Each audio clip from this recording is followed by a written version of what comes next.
Hi, Hannah here. Okay, this video is focused solely on making a candle. Simple, really easy. It is for personal use. It's to get good at it. It's something you want to do, but just to see what it's like to make a candle and the steps and what I did. And it's so easy for me, so easy. And I'm really enjoying it, making it for myself. And so I want to share this video and show you the 3 things that I've purchased to actually make it happen, and hopefully you'll have some nice candle really soon for yourself.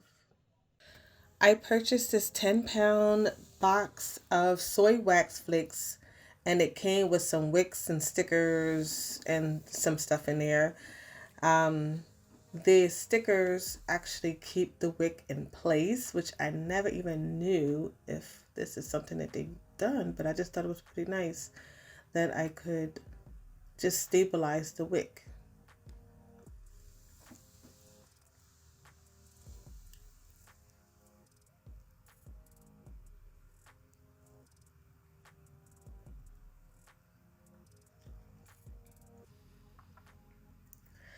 I purchased this fruit bowl off of Amazon as a vessel to hold my candle. This actually is just a simple bowl. I believe I paid about $20. You know, Amazon actually charges you for some shipping, but um, it was a pretty simple bowl, but I thought it would make a nice big candle. The material is like that bamboo kind of material. And I'm showing you the video in real time because I tend to speed up my videos a lot, and I just wanted you to have a real sense of how long it takes to make a candle and like what really goes into it. Like, it's not something that's super fast, but it's not something that's difficult to do either. And so I decided I wanted 5 wicks into the candle, and I want it generally in the middle. And so I thank goodness for the dark circles. It made it easier for me to kind of place them on the circle and in the spots that I wanted them in, and actually look pretty uniform.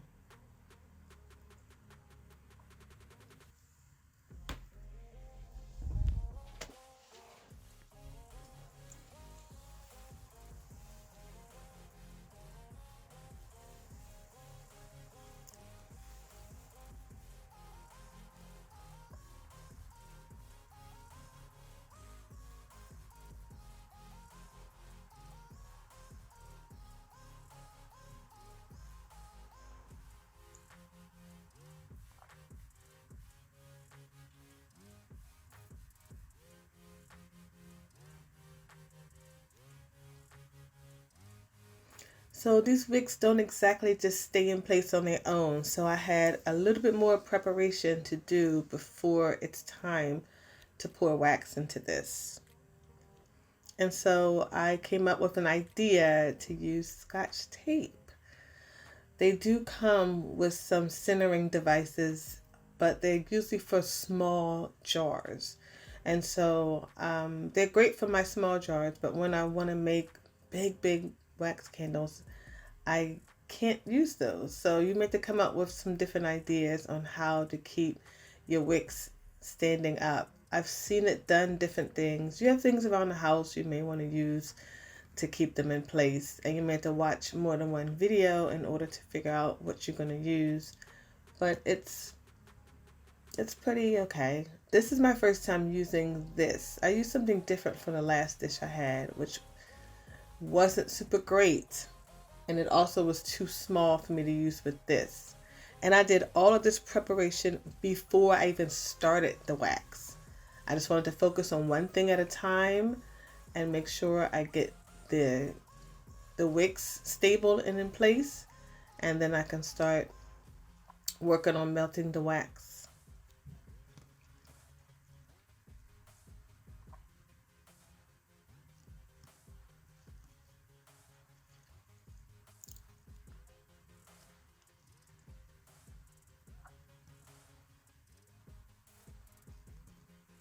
This is an electric melting pot that is specifically for wax. I set it on medium when I first start, just as a habit. Even though I still have a little bit of wax left over, it should be on a low setting while you get the wax ready to pour the flakes, because it's the directions say it should never be empty and turned on. So I just, as a precautionary, I just always just put it on the first setting and turn it on. But you really don't have to turn it on before you pour the wax in either. Just something that I do because the wax is right there. And then I give it a little bit of time. I kind of look over it and I see it starting to melt. But then I stir it just to get an idea of how much it's melted. And you see how it dropped severely. And you saw how big the vessel that I have to fill. And so I continue to pour more on top, because I know even one of these melting pots won't fill what I have to make the candle wax.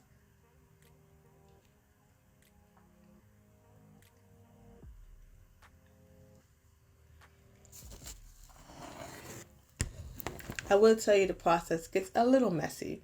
And I turn it up. You saw me turn it up. I usually turn it up at some point.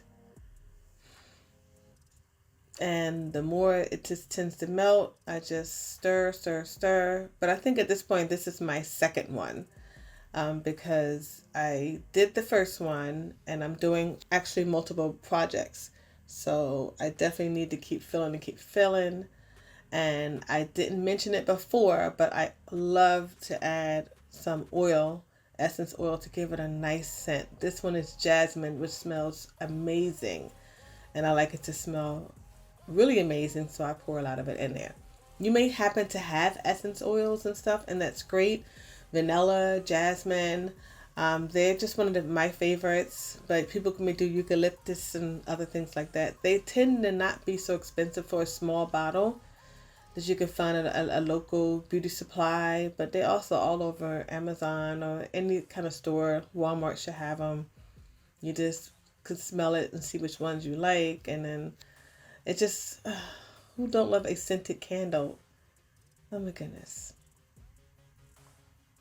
And so now it's time to see if these tape holds up. And so I start to pour it and it's getting a little messy. I hit the tape a little bit, but everything seemed to be holding in place. Mind you, I didn't mention it, but I let the wax kind of cool down a bit. I do not pour it directly when it's done melting. I do give it some time. And I did purchase a thermometer, but I did not use it this time because my vessel is very strong and I actually can feel the heat of the wax and how much cooler it's gotten. You can see it didn't even break the tape. And it is a little messy. You can see it kind of spilling here and there. But the spout on this wax pot just makes it so much better than what it would have been if I would have tried a couple of homemade things to make it work. And this is a lot of wax to cure, so what I need to do is let it sit for 24 hours. It needs at least a day of just sitting still in room temperature and just, stiffen up. And so I'm back. I actually came back after 5 days. I went away for a little bit. I was really excited thinking about this candle and how I'm going to set it up and everything. And so I noticed that it did cure really nice. Everything looks good. I just have to remove the tape. I have a few broken pieces from the tape that fell inside and just get the candle all prepped. And it's smelling amazing.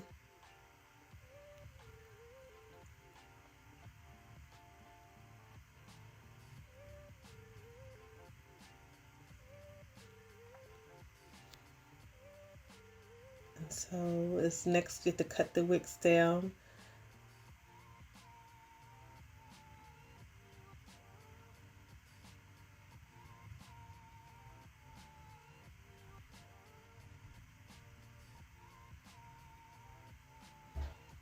And now I'm going to just set the mood at the dining room table.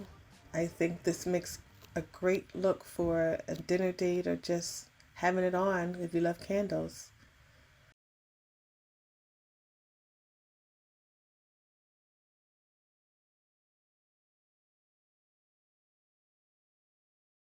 So, do you think it was a pretty easy process to making a candle? Mm-hmm. Okay, I hope that you liked the video and that you like the candle, but just let me know what you really think below. Thank you.